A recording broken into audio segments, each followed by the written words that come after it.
Hey, you're tuned in to Live at 5. And before we jump into today's guest, I just want to remind you that this show is only possible because of the generosity and support of amazing people like you. Continue to support us by subscribing to this YouTube channel, clicking the link to donations and merchandise in the bio below, and by spreading the word about our shows. Thanks again, and enjoy.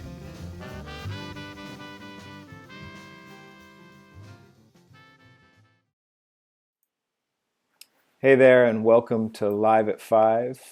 We're coming to you on the first gloomy day of lockdown, it seems like, which is fine by us because we have a very dear friend and special guest in the house today. And actually, he mixed and spent a lot of time with the theme music that you just heard behind that little talk-in that we do at every show.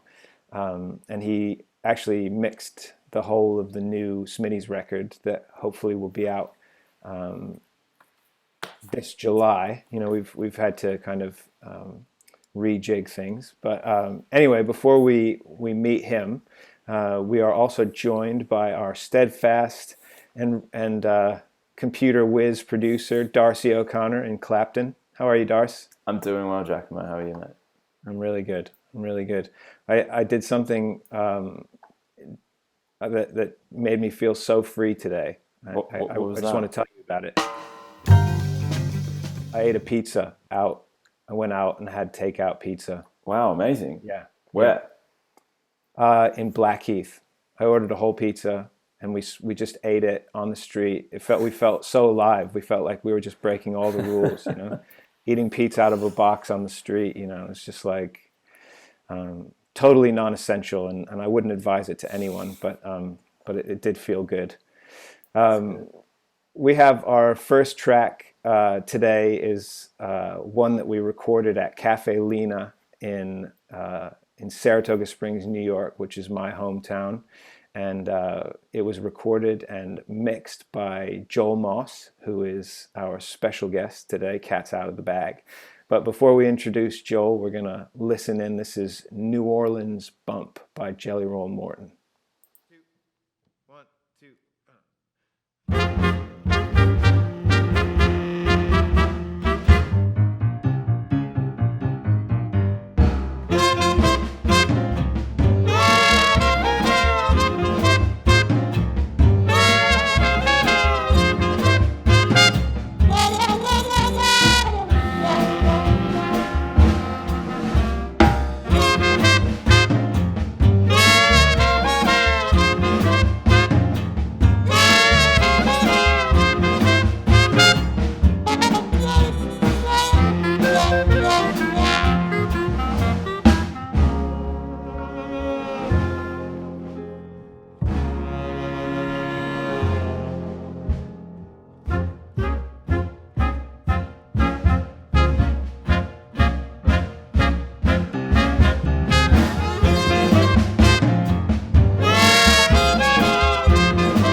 And we're back live at 5.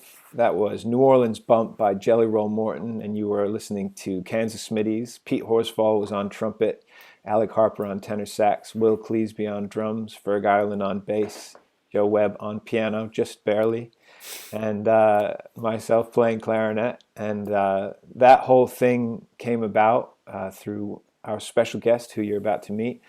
This is Joel Moss, joining us from Saratoga Springs, New York. How are you, Joel? I'm good, Giacomo. How you doing? I'm really glad. I'm really glad that you were down to do this. It's a real treat to see you. Um, and I always tell people the story of that night because you do so many recording sessions that are planned in the box, kind of very rehearsed things that have no feeling of risk whatsoever, and this was not one of those sessions. And it's something that you've kind of taken on at the cafe. We'll talk about what the cafe does and how important it is to the community. But why were we recording at midnight? What was that about? Why is that just for dramatic effect? Uh, no, it was logistics. Really, the cafe, is experiencing a golden age right now. It's never been more successful or busier than it is. There's something going on there, not right now, but before we got locked away, 7 nights a week, and often multiple shows a day. Um, Sarah Craig, the director, and some of her staff have put together these afternoon programs and everything. So the club's very busy. And if you want to do a project like that, which, from time to time, I really like doing, midnight seems to be the only time you can do it. So you guys were up for it. We Just I barely. figured we'd be out of there by 2. I think we went till 4 or 5. Well, as I was saying, we were playing back the music. My favorite line from that night from Joel was, Pete had his head in his hands. Will had stormed out because he was angry at me about something I said, and I didn't even know what I'd said. And I looked at Joel and I said, I'm so sorry. Maybe if you need to be somewhere, we can go. And he just said to me, well, I have a dentist appointment at 10:30, and I remember thinking, okay, everything's fine. Let's try another few takes. Yeah, well, it turned out to be quite worthwhile. We got some really good stuff that night. Yeah, man. Yeah, yeah. I love the sound of those recordings. How did you get into, how did you develop ears for mixing? Because you grew up with jazz in your ears. I mean, I feel like so many mixing engineers uh, say, "Oh yeah, I do a bit of jazz," but then a jazz musician will send them something and get it back, and it won't sound like we hear on stage. But you have those ears. I mean, is that just how did you develop that? No formal way, and not really a good answer, other than the fact that from a very young age, uh, I was immersed in uh, jazz up close and personal. My grandfather was a classical clarinetist, fashioned himself as a bebop alto player, and he loved to go to. I grew up in Detroit, and there were a lot of great jazz clubs in Detroit in the '50s, and uh, he would just show up, and people liked him. I mean, he played with Monk.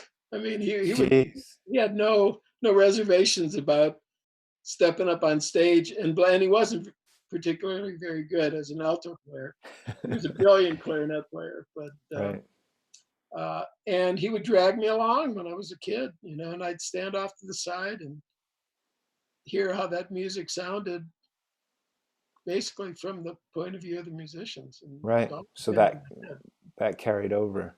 So you grow up. I mean, you know, not to put you on the spot about this, but you've told me in the past that you grew up in Detroit at the time that people like Hank Jones and Thad Jones were around, and there's such a wealth of musicians that came out of Detroit, and but you didn't then go into jazz music until later, right? That was kind of you kind of Well, I certainly not as a player. I played a little clarinet and I played trumpet. Never thought of myself as being somebody who could do that and feel good about it. I ended up being a folk singer. I sang and played banjo. Well, there's a And cool story about that because you played at Cafe Lena when you were what, 18 or something? when I was 17, 1963. Yeah. Right. So were you touring with a folk band or what was going on there? Well, we were sort of at the end of our career by then. Um, our our our arc was like 1959 to the end of 62. Wow. We were Right. quite happening back then. And I was going to college in 1963. Right. Um, and we would do occasional gigs. And had done a gig at Yale. We were scheduled to play at Syracuse, and our manager booked us at Cafe Lena. It was a station wagon ride in between. So Amazing. we had never heard of it. I certainly had never heard of it. And Right. when we drove into Saratoga that October night, um, there were five of us in the group. We had to take a vote to see if we'd even stop because it was so scary. Really? Yeah, glad we did though. I mean, it was a Wow. full audience, and Lena was quite a character. Wow. So fast forward, to 2005 or 2003, and you've been working at Lena's for 18 years now, or more like 20. You know, Well, let's see. what kind of So, time? I mean, I've been involved in suggesting um, programming and bringing things in as fundraising things since I moved to Saratoga in the right after 9/11, so Yeah. 2002. But I didn't really start, and I guess I'm like a volunteer um, until the remodel, which was uh, so that was 3 years ago in December. Right. So 2016 December, I think, is when the cafe reopened. And I was very instrumental in the push to put in the recording equipment and the video equipment. Yeah. Um, I want to talk a bit about that, and I just want to, since we never touched on it, I want to mention to those of you out there who haven't heard of Cafe Lena, it started out as a folk venue in, I believe, the late 50s, in 60 years next month. 60 years next month. Wow. So it's been there for a while. It's played host to many, many names in the folk community, but also the jazz community and every other uh, you know music that's worth listening to community. Um, and people like Bob Dylan played there, and people like Joel Moss played there, and people like Kansas Smitty's have played there. And it's a place, as people who run a small venue, you always hope to kind of achieve what Cafe Lena has, which is the feeling of history in the walls. You walk into the place and you immediately get the feeling that something, great stuff has happened in that space. So about 3 years ago, they got a grant or got some, money to do an amazing remodeling job. And one of the things that they've installed that's incredible, and this is something I want to talk to Joel about because we had we had a great conversation a couple of nights ago about archiving, and they have a state-of-the-art video and audio capture suite, for documenting performances, and it's 60 years of performances at Cafe Lena, and only the people that were in the room get to remember those things. But now, you have you have 3 years of incredible archive footage. So, Joel, I want to ask you, because you put it so well last night. You said things a couple of nights ago when we talked on the phone. Something about momentary experiences, and how you're a strong believer in archiving. Can you talk a little bit about that? Yeah, well, when I was probably 7 or 8 years old, um, my rich aunt, who knew that I was interested in music and sound, and I must have expressed it to her somehow, gave me a Wallensack tape recorder, and it had a sound on sound feature. It was Right. mono, yet it had a sound on sound feature. What does So that mean? it had a staggered head so that you could play back something that you recorded and record something on top of it. You could only Ah, do it once, and it wasn't really a 2-track, but you had this sound on sound feature. And I just got crazy, playing with it, and just thought it was like the coolest thing. And like I said, when I was a kid, I used to go to all of these live musical events and could not believe that nobody cared enough about them to want to save them so somebody else could hear them later. And you'd see people in the room, listening to these amazing, uh, Hank Jones just played the best solo ever in life that he's done forever.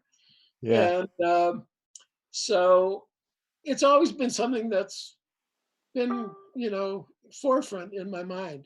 And not just about jazz, but, all of the, Frank Sinatra concerts that weren't recorded, and the Elvis concerts that nobody thought, to tape. Yeah. And um, Well, you were saying about, that era of your career when you were a touring folk musician. You ended up playing on the Ed Sullivan Show, and I think that's no small thing. But you said that was kind of an instance for you where you thought, well, I'd like to have that, and it was good, so why shouldn't it exist, right?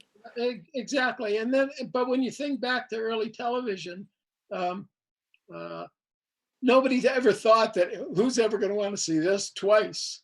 I mean, Right. it was all brand new, and they thought of it kind of like radio, and they didn't keep, they didn't record very many radio shows either. Right. So television in the early days had this thing called kinescope, which was barely recording. It was a camera pointed at a video monitor off stage, and they would film the video monitor, and that would be It's the how they would save. it's like Chinatown DVDs. It's Yeah, and like, a lot it's of like, those get thrown away. right. So so we get to this era where everybody is a videographer, Right. and uh, people are capturing things, and I think that's all good. But when you have a venue that is now maybe one of the coolest small venue listening spaces, not just to listen, but to perform in, it sounds great being on stage at Cafe Lena, and people love being there. So my thought, aside from archiving everything, I think everything's important. No bad art, that concept. Yeah. Um, but for a place like Cafe Lena that has as much rich history as it does, um, I've been, tweaking and tweaking, and luckily I have a cohort in the director, Sarah Craig, who believes, like I do, that there is nobody she wouldn't think of calling to play at Cafe Lena. We had Ladysmith Black Mombasa there um, last year, all 9 of them on that tiny little stage, dancing and singing, having the best time. And when I mentioned to them, I said, this is so cool that you're here, and I hope it's not a hardship for you trying to do your act on this tiny little stage. And their response was, well, until we met Paul Simon, this would have been a big place for us to play. Yeah. So by having the ability to record and now stream with our video system there, Yeah. really there's nobody that shouldn't come play at Cafe Lena. Well, there you go. The experience for any musician, first of all, that's where they all started, right? Yeah. Every musician, doesn't matter how big or small they are, they went to an open mic at a place like Cafe Lena. Yeah. And coming back and connecting with those 120 people, and then the millions more. Well, that's the thing, isn't it? Giving the millions more the kind of view into that space, where that kind of seed of the art is happening is an And amazingly it just powerful seems thing. like that's where we are, and it's not a substitute for being in a live space. I always emphasize that, Mm. but it's almost like being there. Well, we have some footage from Cafe Lena of a great folk singer called Bruce Molsky, which we're going to play. But we want to remind you right now that we're going to put Cafe Lena's channel into the bio of this, and also add links to the video afterwards so that you can get to their page. But go check out Cafe Lena's Facebook and YouTube channel for their live streams. They're doing a ton of stuff during this lockdown period, and as you'll see, the quality of the live stream is one of the best we've ever Really seen. cool jazz show this Saturday with Joe Locke and Chuck Lamb. Amazing. Yeah, Ira Coleman, Joe Locke, Chuck Lamb trio. Amazing. that's going to go on YouTube, right? It'll be on the YouTube stream this Saturday at 8 p.m. Eastern Daylight Time. There you go. So this is Bruce Molsky. We'll be back with Joel Moss in a few minutes. It's called Sugar Baby.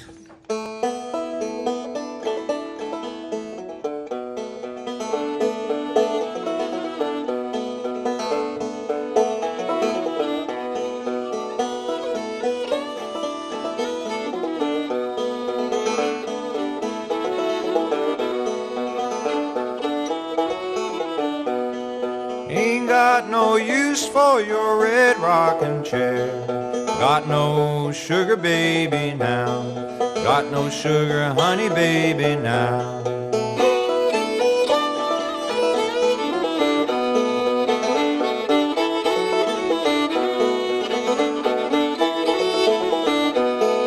Who rock that cradle? Who sing that song? Who rock the cradle when I'm gone?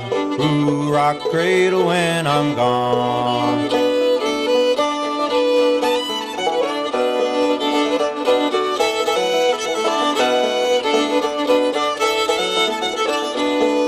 I'll rock that cradle, I'll sing that song. I'll rock that cradle when you're gone. I'll rock that cradle when you're gone.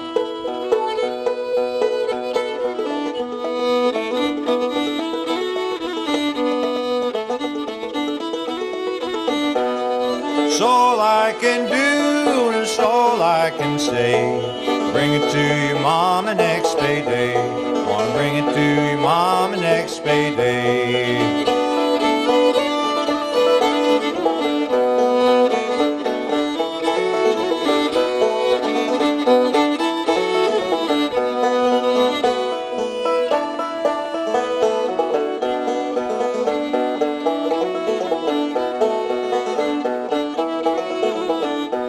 I laid her in the shade, give her every dime I made. What more can a poor boy do?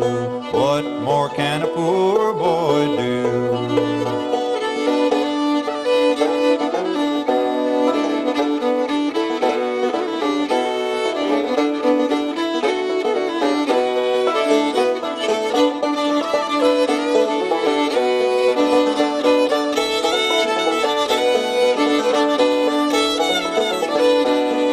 Ain't got no use for your rocking chair. Got no sugar honey baby now. got no sugar, honey, baby, now.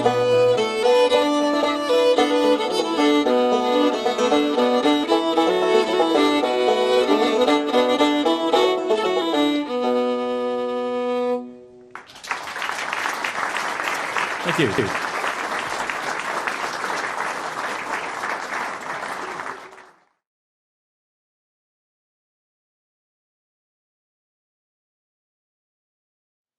And we're back live at 5 with Joel Moss. Yeah, that was Bruce Molsky at Cafe Lena. Once again, after you're done with us today, head over to Cafe Lena's archive online and also subscribe to their channel and check out what they're doing. They're doing loads of stuff during this lockdown period with archive footage and it's all great stuff. So Joel, I'm just gonna ask you kind of, you've done a huge range of stuff throughout your career. You've worked in, you've worked with movies, with musicals, with with jazz, with I can remember you telling me a story about tape editing, and how does all that stuff add up to what you're doing now? Do you feel like that contributed to all your your ability to kind of spot talent in artists and be able to relate to artists, or what's that like, or is every day a new experience? Well, I think first and foremost, I just love music. I Right. can't remember a time I didn't like music, and I like all kinds of music. So um, uh, my the fact that I ended up doing this as a living um, was mostly because I couldn't think. I couldn't rationally conceive of doing anything else. It's the only thing that excited me, to the standpoint of uh, uh, in the few times in my life when I thought maybe this was the end of that.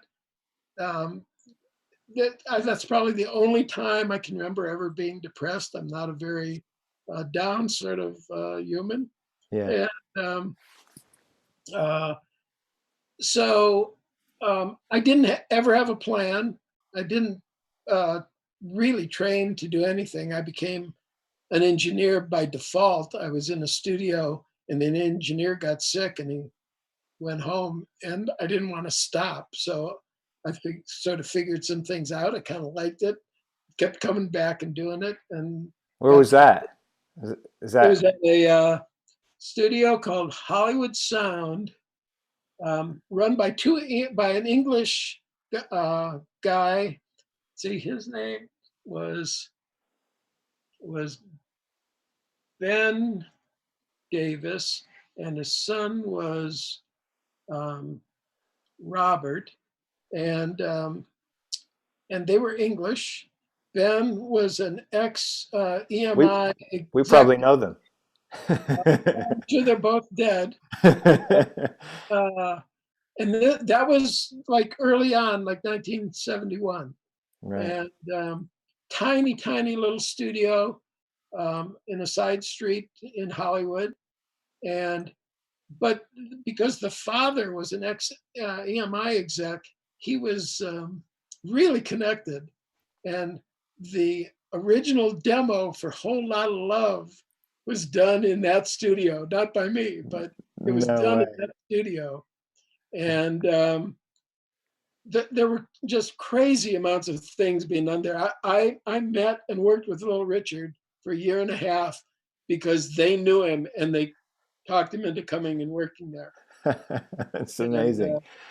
That's I wild. met Michael McDonald there as a kid. He Wow. came to cut a demo for his first RCA record. Now he's somebody that you think of as having that voice since he was like 3 years old, Yeah, exactly the same. Same. Exactly the same. Yeah, Amazing. everything about his playing, his singing, Yeah. his spirit. He's just like one of the most delightful humans to be around, and he was the same when he was a kid as he is now. So you even lived in London for a little while, right? You were doing a gig I for. did spend close to a year in London. I got a gig with Columbia um, as an editor. It was the dumbest gig I ever took. It was for Columbia Classics even, Right. and although I could read a score, I really didn't know shit about classical music. Right. Amazing. So I show up there with these sort of sketchy credentials, and the job was really intense because back in the analog days they would record these long symphonic pieces, and there was a score reader who was the police, and he would make very specific notes of the bars and the beats and whatever of what takes they wanted, and then he would just hand me a piece of paper. At the end of the day, everybody would leave, and me and my razor blade would go and edit 2-inch tape and Wow. try to get these things together and make them sound musical. Now, once again, for those of you out there, listening, who thinks that a recording engineer is someone who owns a lot of microphones and a computer, that was not the case for a long time. So when Joel says 2-inch tape and razor blades, he literally means you would cut out the mistake and you would stick together the tape that was remaining until it sounded right. Right? That's kind of Exactly. yeah. Um, Yeah. so something that we ask people on the show, guests, and I know that you've probably had a lot of these moments, but there are always moments in our careers where we, call it a humbling moment or an inspiring moment or a career affirming moment where you think, oh wow, this has opened a new door for me, and this is why I do what I do. So can you maybe share one of those moments with us? I'm sure there are a bunch of them, but Well, boy, that is an amazingly poignant question that I've never thought about very deeply.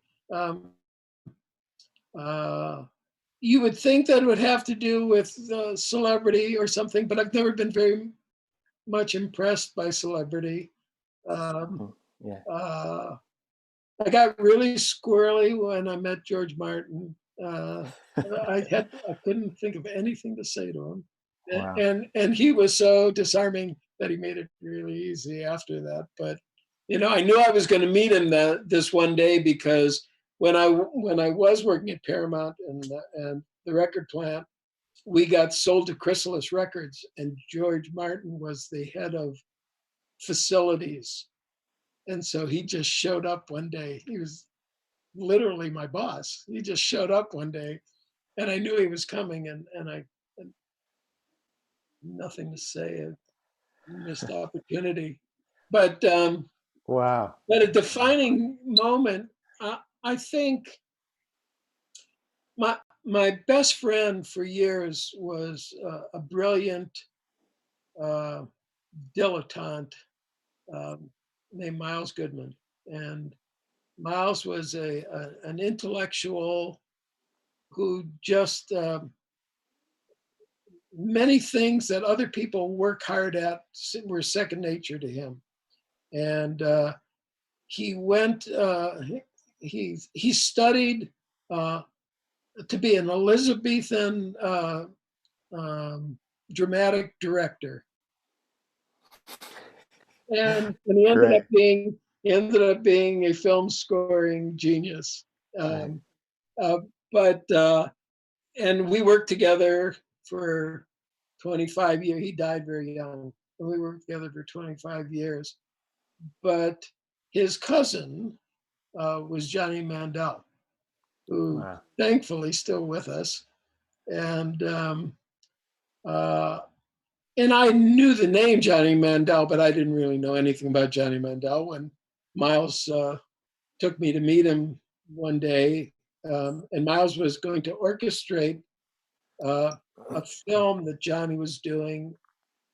I think I can't remember the film, but and we just went and had lunch, and I met Johnny. Johnny asked what I did. I said, I'm mostly a recording engineer, and I write a little, I write some lyrics, and I do this, I do that. He said, well, I'm getting ready to do a movie. I don't really have an engineer. You want to engineer it? I said, well, yeah.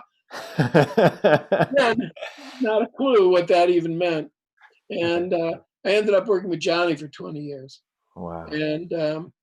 And that changed my life, to be with somebody.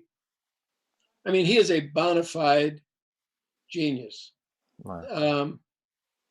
The melodies that have popped out of Johnny Mandel's head are hauntingly some of the most beautiful sounds I've ever heard in my life. And he was a kind and giving and nurturing human being all at the same time. And to be around him and watch, and through Johnny, I got to go and hang out with Count Basie, and then I got to hang out with Quincy Jones. He and Quincy were best friends, so I got to hang out with Quincy. And I mean, so although the mere celebrity of those people weren't impressive, watching Quincy Jones work in the studio was you couldn't buy an education like that. Or sitting in a recording session with the Count Basie Orchestra when Basie was really in charge. And I mean, what was that like? I mean, Basie, well, Basie in a room. I don't know if I fully appreciated it at the time, but I just sat there with my jaw dropped. I never heard, first of all, that the Basie's last band, when he was alive and the leader of the band, was so smoking that the sound that they produced was unimaginable, until years later when I met John Clayton. I don't think I ever heard a big band that could make a noise like that. Right.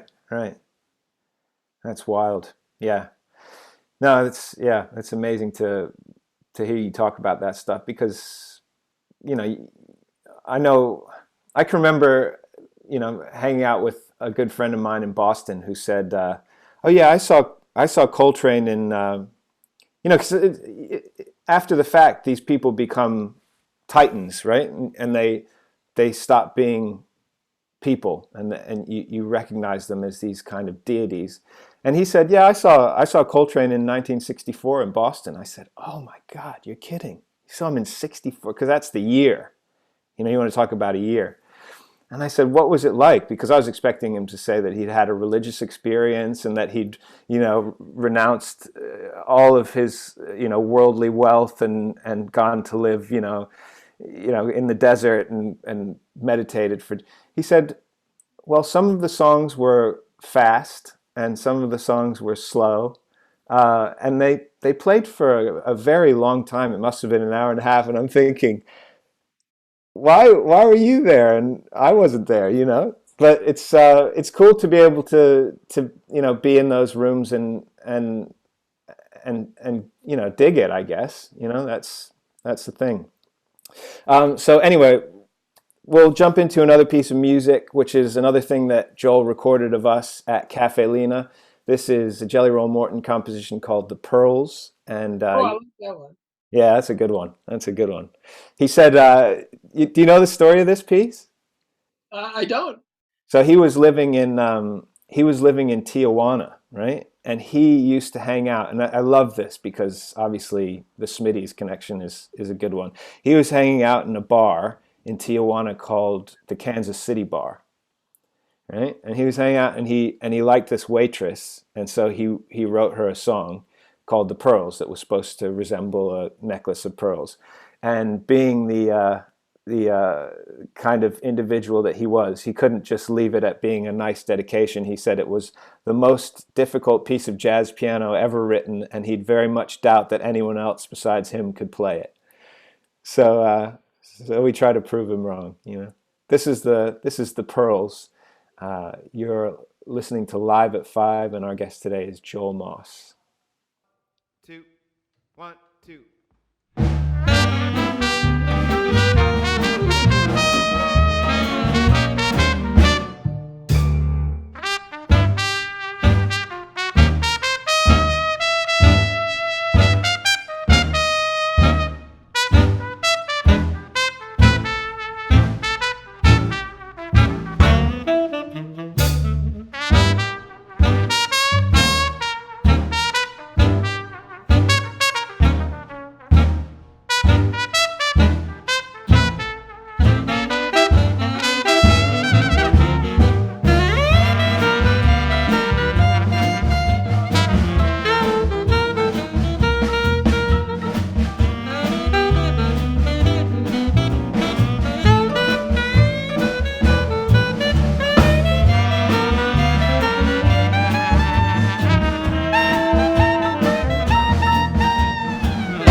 You got me? He's got me. We're back live at 5 with Joel Moss. That was The Pearls by Jelly Roll Morton. And now I wanted to, we were just talking while the music was on about, what's for people that are out there listening, and maybe some have been in recording studios before and done some work with recorded music and projects. What's the difference between somebody who produces records and an engineer, and how did you learn to be a producer? So classically, the producer is kind of like a movie director, right? He's the last word. He puts things together. He kind of calls the shots. and the engineer is a technical guy who's making sure that everything is recorded well and not distorted and in tune, Yeah. whatever. Um, and I never really had that role in the beginning. I was more in situations where I was in a studio and a band would come in and they'd want to record, and they didn't have a producer. They just wanted to record something, so they relied on me to let them know when they had it or they didn't. So you were the de And facto producer. You were yeah, you were so it didn't. I never thought about it, what the role was. I was just glad to be in a room where people were making really good music and I got to participate. That just was cool. yeah. So, um, and then, later on in when I started doing a lot of film work, then there's lots of bosses. Then there's nobody called the producer, although when I started feeling like I was important enough that people were asking for me to be there, I asked for that title that Right. I wanted to not be, because uh, in the movie business, if you watch credits in the movie business, the people that do the music, other than the composer, who often gets a main title credit right up front, all the other people that work on the music, they come just before they turn the popcorn machine off Right. at the Right. end.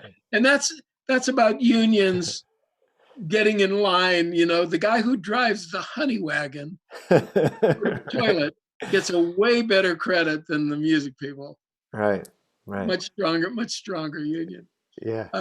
So I asked for a title that was going to make people think, anyway, that the job of what I was doing and the friends that I had who did the same job was as important as it really was. Yeah. So, um, uh, but then you have a director and a composer who are more in charge of what's going down, and so it became a collaboration, and the ones that work, you can sometimes hear it in the end product of how well the music works in the film when that What's collaboration works really what's one that worked?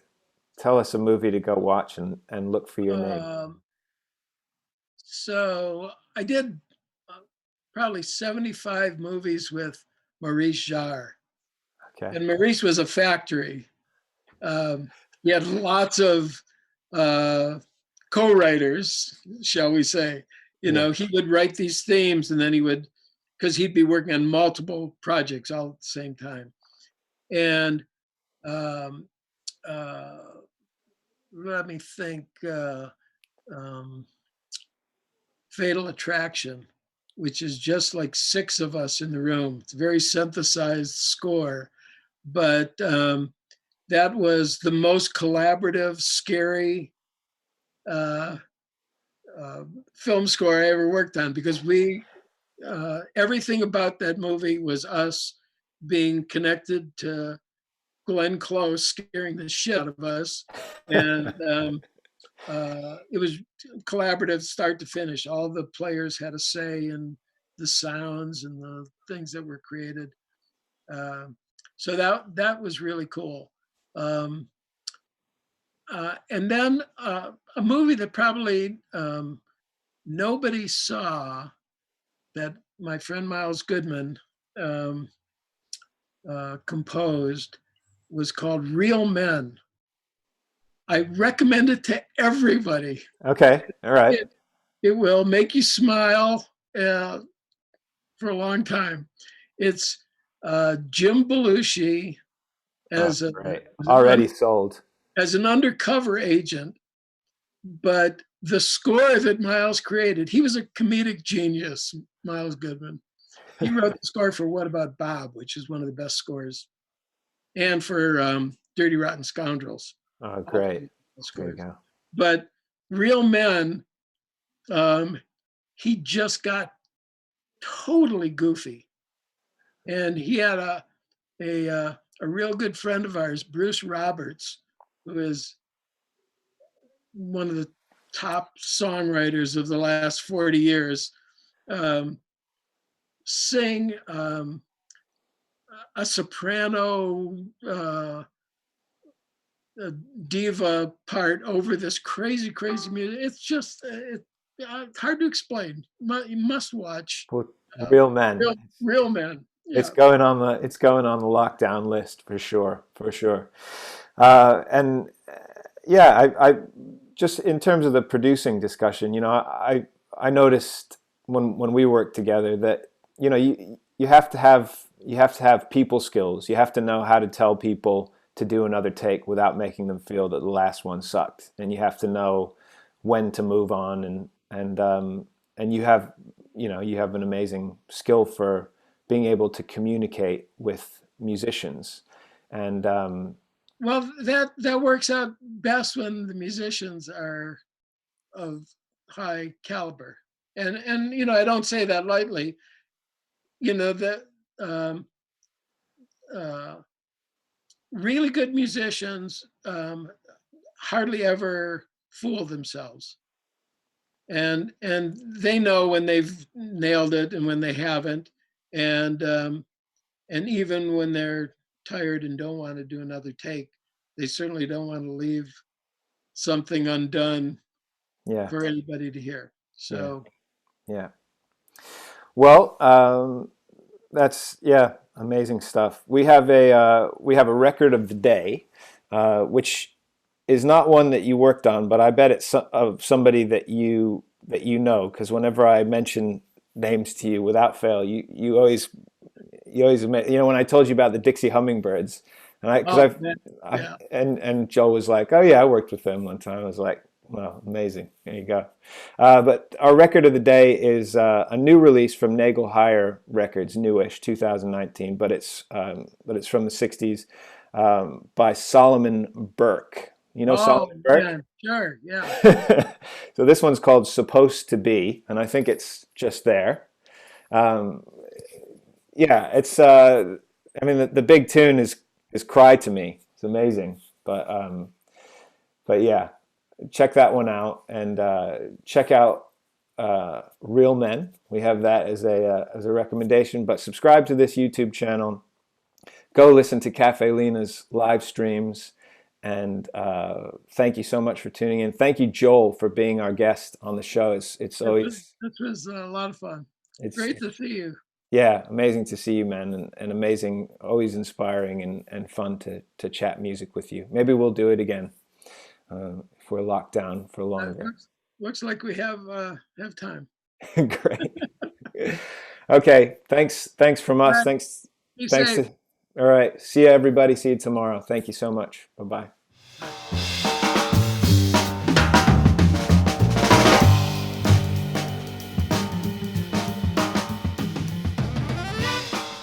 Thanks again for listening to Live at 5. Remember to subscribe to this channel and click on the link in the description to see where you can donate, sign up for a Smitty's membership, or buy our records and merch. See you tomorrow. Thanks again.